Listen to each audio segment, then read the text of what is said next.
Have you heard about stories from either your relatives or friends like good students go to good college and graduate with high GPA but fail to find decent paid job?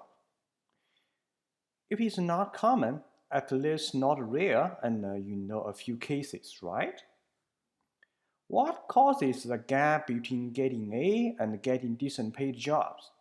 Today we will talk about the common pitfalls of just getting A. To understand the common pitfall of just getting A, let's examine one related concept of grade first. From kindergarten to college, students are primarily judged by grade, right? Correspondingly, high GPA are rewarded for either better educational opportunities or scholarships. Therefore, a lot of you have a misconception that getting A will automatically land you the dream job. To understand why it's not the case, let's first examine the test evaluation. It's quite common to have multiple choice questions in the test, which is easy for instructors to grade. But students have 25% chance to be correct for a specific question, even when they know nothing about it. In addition, if your final calculation is different from all the four possible choices, it offers additional hints for you to do the calculation again. Another potential problem in the test is the 2-hour time limit. For example, a typical commercial software takes hundreds of people to work for years to finish. It's impossible to use a 2-hour test time window to check all the needed skill to create a typical commercial software. Therefore, getting A in a test does not mean you have the needed knowledge in the job. The second issue is the time devoted in a course. For a typical semester course, its workload is 2.5 hours each week with 16 weeks. The total lecturing hour in a semester is 40. For a typical job, its workload is 8 hours each day and 5 days each week. The total working hour in a week is also 40. Therefore, only God can bring you to the working level in a typical semester course. The third issue is a topic covered in a typical semester course. Take a database course for example. It has different SQL skills, database design, security, and other topics. Different jobs will need different knowledge. If you only have the time to cover 3 topics in a database course, which topics will you cover? Typically, we will choose the most fundamental topics needed everywhere, including SQL for inquiry, SQL for data analysis, and database design. That means there are loopholes for you if your dream job is software developer or database administrator. In a nutshell, getting A is not enough to land you the dream job. Then how can I solve the problem?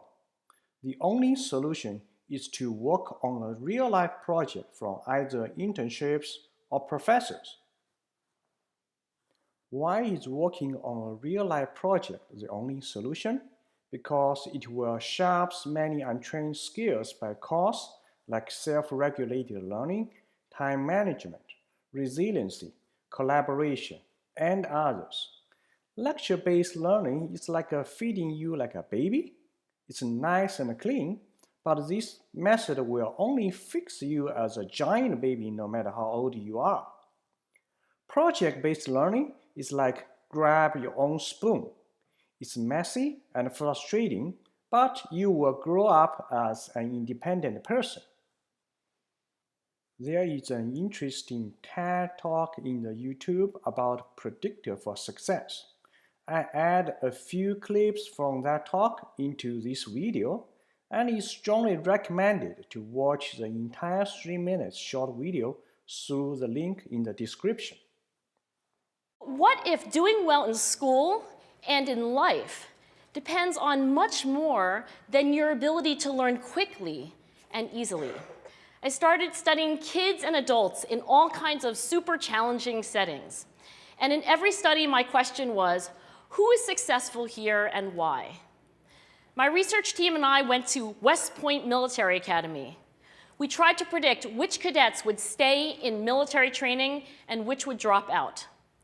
We went to the National Spelling Bee and tried to predict which children would advance farthest in competition. We partnered with private companies asking which of these salespeople is going to keep their jobs and who's going to earn the most money. In all those very different contexts, one characteristic emerged as a significant predictor of success.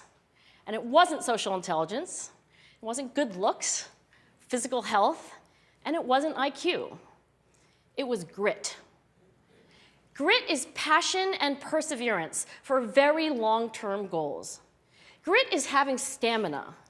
Grit is sticking with your future, day in, day out, not just for the week, not just for the month, but for years, and working really hard to make that future a reality.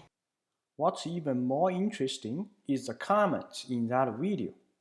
When I was in a school, I used to pity the people who would work hard every day while I aced in every test without studying much. But then later on, after a few years, I saw my mistake. I realized the people who were grading every day did much better than me in the later years.